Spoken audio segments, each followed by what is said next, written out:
They didn't say her name out loud at first. They didn't have to. The room already knew. When the commentator paused mid-sentence, when the audience leaned forward, when the silence lingered just a second too long, everyone understood who the conversation was orbiting around. And that's the strange power Catherine holds over the modern monarchy. Even when she's absent, she's still the center of gravity. Over the past few weeks, speculation has been swirling online, across royal forums, commentary channels, and even mainstream media panels. Not about official announcements, not about confirmed statements, but about something far more revealing: tone, body language, unscripted moments, the pauses between sentences. Because when it comes to institutions like the monarchy, the real story is rarely in what's said directly. It's in what people hesitate to say. And lately, many observers believe that hesitation has been growing. A recent moment sparked a wave of conversation across social media. During a public-facing engagement, King Charles appeared visibly emotional while discussing the future of the monarchy. His words were measured, diplomatic, carefully constructed, but his expression told a different story. To some viewers, it looked like the weight of the crown. To others, it looked like something more personal. And almost immediately, the same interpretation began trending across platforms. The monarchy doesn't just need stability, it needs Catherine. Now, to be absolutely clear, no official statement has confirmed any dramatic confession, and no palace source has gone on record declaring internal tensions. But that doesn't stop public interpretation, and in today's media environment, perception often shapes reality just as powerfully as fact. Why does Catherine command this level of attention? It's not just about popularity, it's about symbolism. Over the past decade, she has gradually become the emotional anchor of the royal brand. Calm when everything feels chaotic, composed when everything feels fragile, predictable in a world that no longer trusts institutions easily. Whether intentional or not, her public image has evolved into something larger than a single individual. She represents continuity. And when continuity feels threatened, audiences react. Online discourse has intensified in recent months. Comment sections are filled with the same repeating sentiment: she holds the monarchy together. That isn't palace messaging, that's organic audience perception. And when millions of people independently reach the same emotional conclusion, it becomes a narrative force of its own. What makes this especially fascinating is the contrast. While some royal figures are often discussed in terms of controversy, unpredictability, or image management, Catherine's narrative is built around consistency.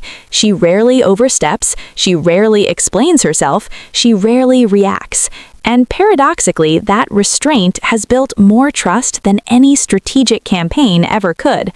It's also why even hypothetical discussions about tension inside royal dynamics ignite so quickly. Because when the public emotionally invests in one figure as the stabilizer, any perceived disruption to that balance feels personal to viewers. Some commentators have gone as far as to suggest that without her visible presence, the monarchy's image feels incomplete. Again, not confirmed fact, but a reflection of public sentiment. And in the era of digital influence, sentiment itself becomes power.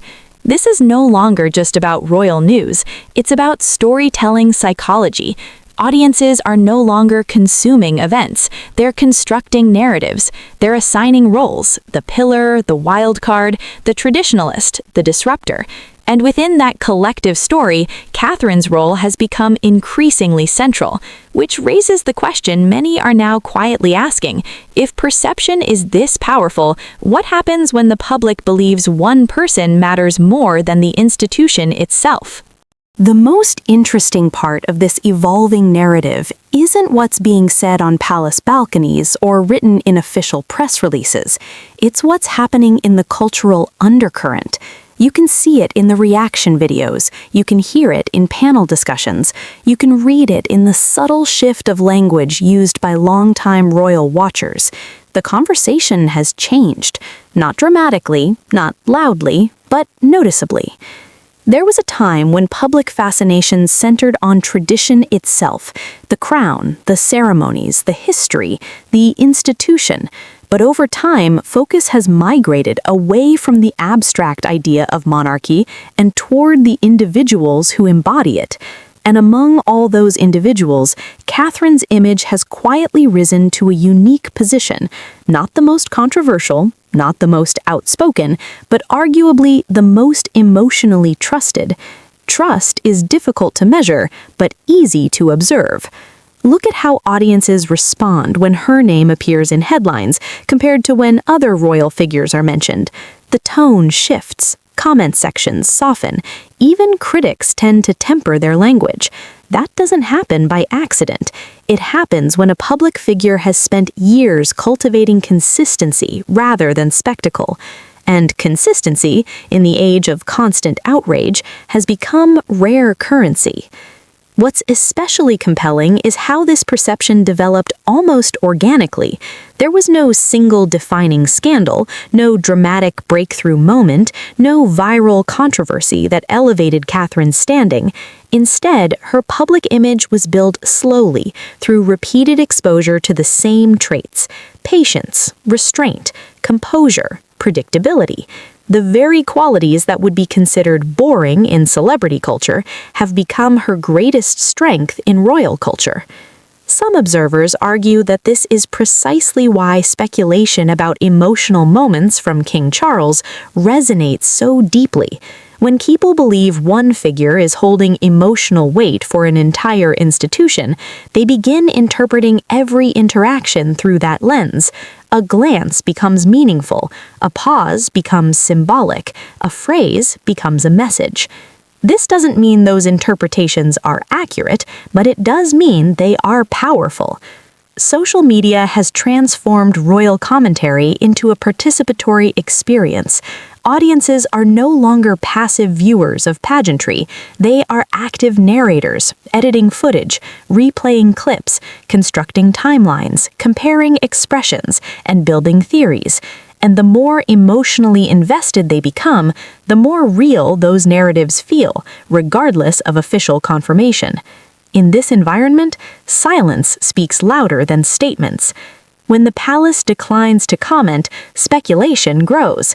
When media outlets avoid direct claims, audiences fill the gap with interpretation. And when commentary channels begin discussing emotional dynamics rather than formal announcements, the conversation becomes less about news and more about storytelling. This is where modern royal fascination now lives, in the space between facts and feelings. Some viewers believe they are witnessing the slow reshaping of public loyalty, not away from the monarchy entirely, but toward specific figures within it. Loyalty not to a crown, but to a personality, to an image, to a perceived emotional role. And that's a significant shift in how institutions traditionally function. Institutions depend on structure, but audiences increasingly respond to narrative. And within that narrative, Catherine's role has become something larger than originally intended. Not just a princess, not just a future queen, but a symbol of emotional stability in an era where stability feels increasingly rare. That perception, fair or not, is now embedded in public consciousness. And once a narrative reaches that level, it doesn't fade quietly. What makes this shift even more fascinating is that it's not being driven by official royal machinery. There is no coordinated campaign, no formal narrative, no scripted messaging. Instead, it's emerging from the audience itself, built comment by comment, reaction by reaction, video by video. That kind of perception is far more powerful than anything public relations teams can manufacture. When people decide on their own that someone represents calm, continuity, or emotional gravity, that belief becomes self-sustaining. It feeds itself. Every new appearance becomes evidence, every quiet moment becomes confirmation, and every absence becomes suspicious. This is why moments involving King Charles and Catherine now receive microscopic attention. a brief exchange at an event, a hand placed on an arm, a prolonged glance.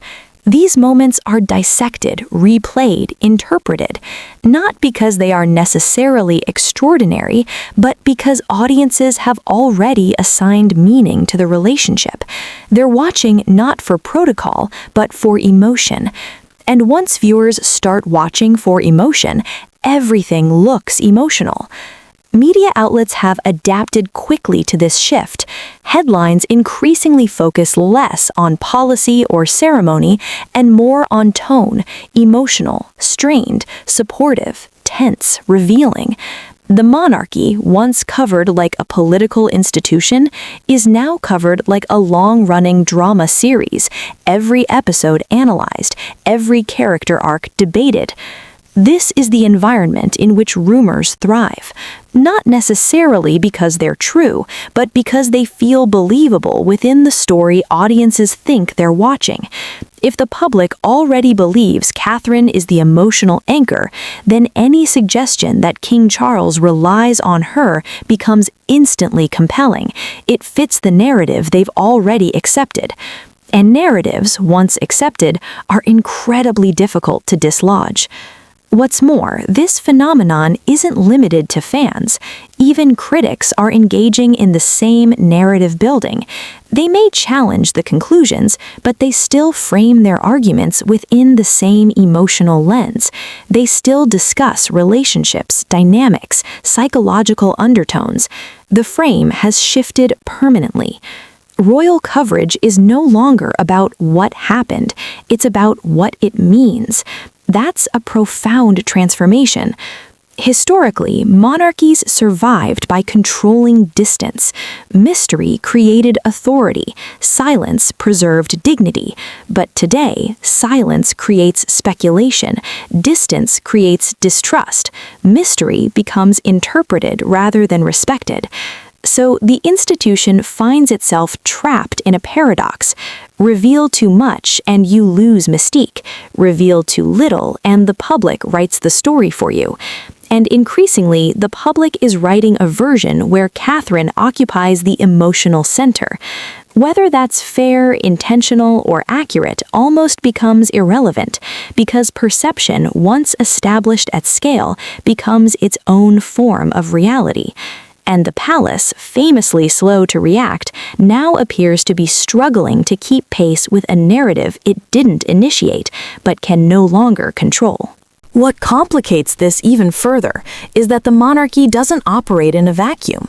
Every gesture, every absence, every scheduling decision is instantly absorbed into a global attention economy. And in that environment, symbolism often matters more than statements.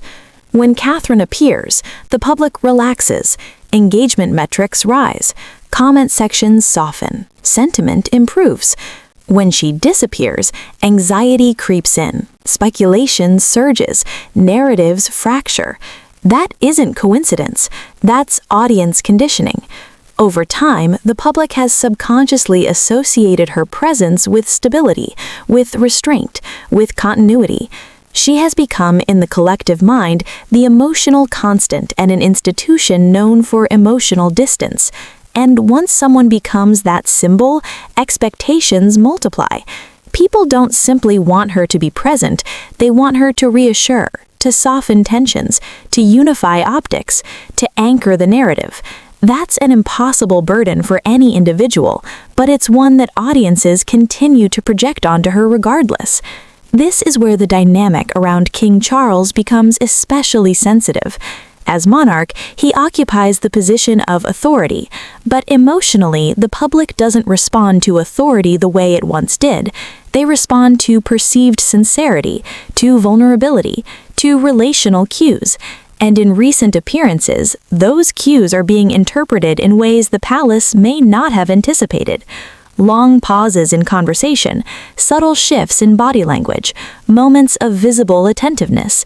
These small interactions, when filtered through an already primed audience, become magnified into meaning. They become signals, evidence, proof of emotional reliance, whether real or imagined. The internet doesn't ask whether that interpretation is fair, it simply spreads the interpretation that feels most compelling. That's the new reality of modern monarchy. Every frame becomes content, every clip becomes narrative fuel, every silence becomes speculation. Even official silence, once a strategic tool, now backfires because absence of clarification allows the audience's version to solidify. And the more that version circulates, the more it feels like consensus. This is why even those who reject gossip still discuss it. They may frame it as debunking, but the repetition itself reinforces the storyline. The idea enters the public bloodstream. It gains familiarity, and familiarity often becomes perceived truth. What's happening isn't a breakdown of protocol, it's a transformation of power. Power used to come from position. Now it comes from perception. And perception is shaped not by official statements, but by audience emotion. That shift explains why stories framed around emotional dependence, personal dynamics, and unspoken tensions gain far more traction than policy updates or ceremonial announcements. People no longer want to understand the institution, they want to interpret the people. They're not following a monarchy, they're following a story, and every story needs a center. Right now, whether the palace intended it or not, that center in the public imagination has become Catherine, not because of any announcement, not because of any declaration, but because millions of viewers quietly decided she felt like the emotional constant in a very unstable narrative.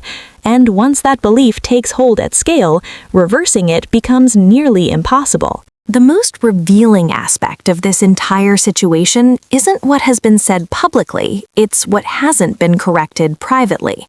Because when a narrative becomes inaccurate at scale, institutions with power usually intervene. Statements get issued, sources leak counterpoints, anonymous briefings appear in reputable outlets, strategic photos are released, timelines are clarified. Yet here, the silence has lingered. That silence has allowed one version of events to dominate public perception, the idea that Catherine is no longer just a senior royal, but the emotional stabilizer of the monarchy itself, the unspoken pillar, the calming presence everyone quietly depends on. Once that narrative took hold, every new event began filtering through it. A cancelled engagement? Concern. A delayed appearance? Worry. A visible moment of exhaustion? Alarm. A softer expression from the king? Interpreted as reliance. The story writes itself because the audience has already decided the roles. And psychologically, that's powerful. Audiences don't bond with institutions, they bond with people. Over time, viewers have developed a parasocial relationship with Catherine. They project their own fears, hopes, expectations, and emotional needs onto her.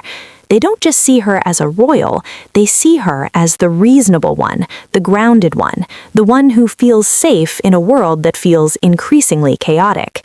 That's why any perceived shift around her triggers such a strong emotional reaction. This is no longer celebrity coverage, it's emotional investment. And emotional investment drives engagement like nothing else. Media outlets understand this, creators understand this, commentators understand this, even critics understand this. That's why coverage around her presence consistently outperforms coverage around policy, ceremonies, or institutional messaging. Because the public doesn't want updates, they want reassurance. They want to feel that someone inside the system still feels relatable, still feels human, still feels steady. The monarchy, whether intentionally or accidentally, has allowed that emotional burden to concentrate on one person. That's where the risk emerges. Because when an institution's emotional legitimacy becomes attached to a single individual, that individual stops being just a member of the system. They become the symbol of its survival. And symbols attract pressure. Every move is scrutinized, every absence magnified, every interaction dissected, and every perceived imbalance between figures becomes fodder for speculation. Not because the public wants to cause harm, but because the audience now believes the stakes are personal. They're not watching from a distance, they're invested. That investment is why phrases like, "the monarchy needs her," resonate so strongly. It's not a factual claim, it's an emotional one. It reflects how the audience feels more than what the institution has declared, and feelings drive narratives more powerfully than facts ever could. What makes this moment particularly delicate is that the monarchy is transitioning while the audience is emotionally anchored to someone who was never formally positioned as the emotional center of it all. That mismatch between structure and perception is where tension grows, and tension, when left unresolved, doesn't fade, it evolves, it deepens, it intensifies, it transforms into expectation, and expectation, once established at scale, becomes almost impossible to reverse without consequence.